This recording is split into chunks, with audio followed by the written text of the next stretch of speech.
Chapter 8. During the afternoon, Timothy was busy, and we did not talk much. He was making a hut of dried palm fronds.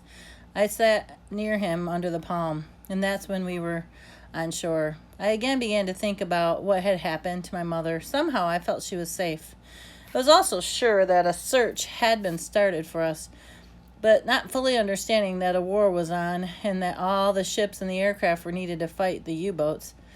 I even thought about Henrik van Boven, and what a story I would have to tell him when I saw him again.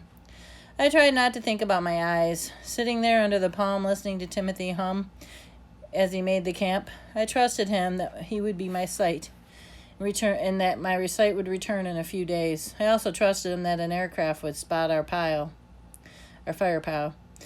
In the late afternoon, he said proudly, "Look at our hut!" I had to remind him, stupid old man, that I can't see.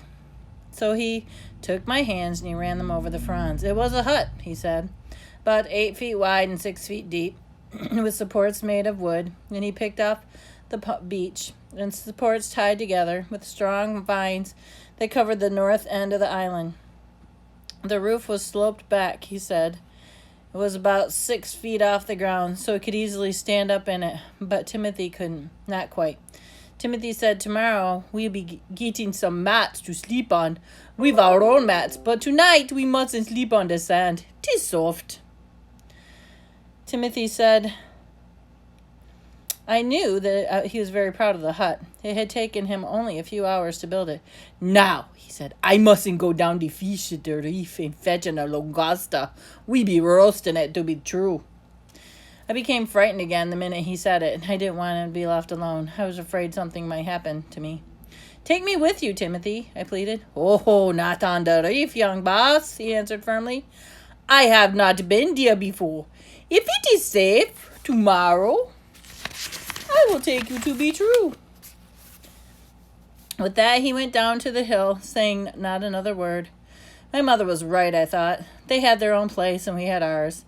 He did not really like me, or he would have taken me along. He was different.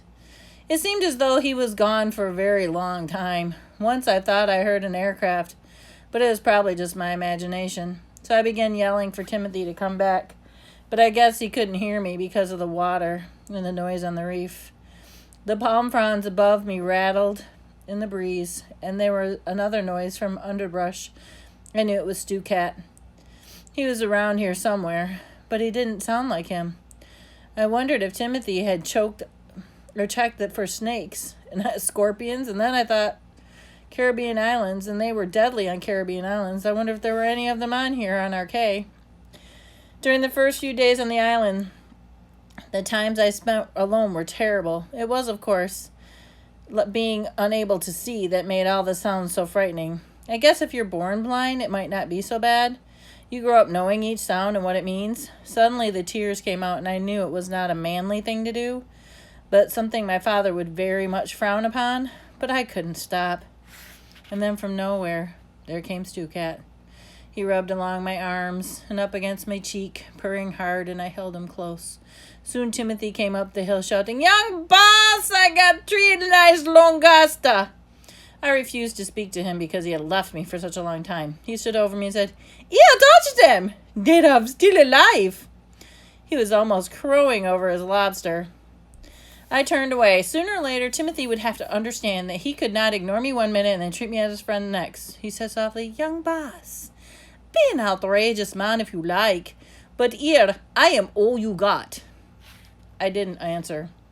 He rose to the langosta over the fire, and later he crawled into the hut, and we spent our first night on the silent island. Timothy seemed very tired and groaned a lot. Before he went to sleep, I asked him, "Tell me the truth, Timothy. How old are you?" He sighed deeply. "Oh, more than 70. Even more than 70. He was old. He was old enough to die here. In the morning, Timothy began making the fire pile down on the beach. He had a plan. He always kept his small fire smoldering up by the hut, and if the airplane came near, he'd take a piece of burning wood from our small fire, ignite the big one.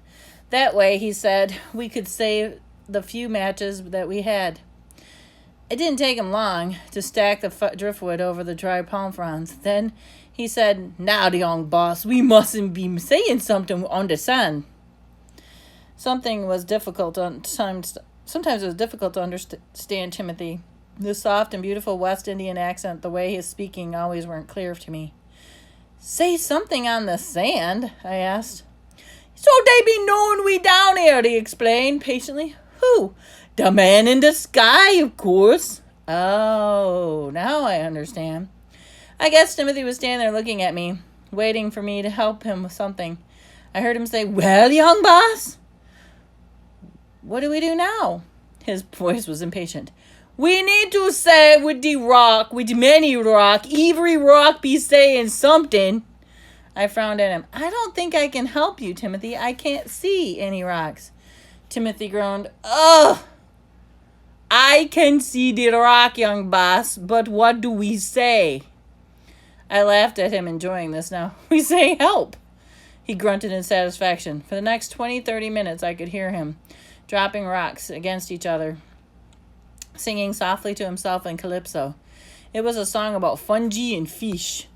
I had a fungi in Willemstad down in the Black Rudigay market. It was just plain old cornmeal, but most food had different names in the islands.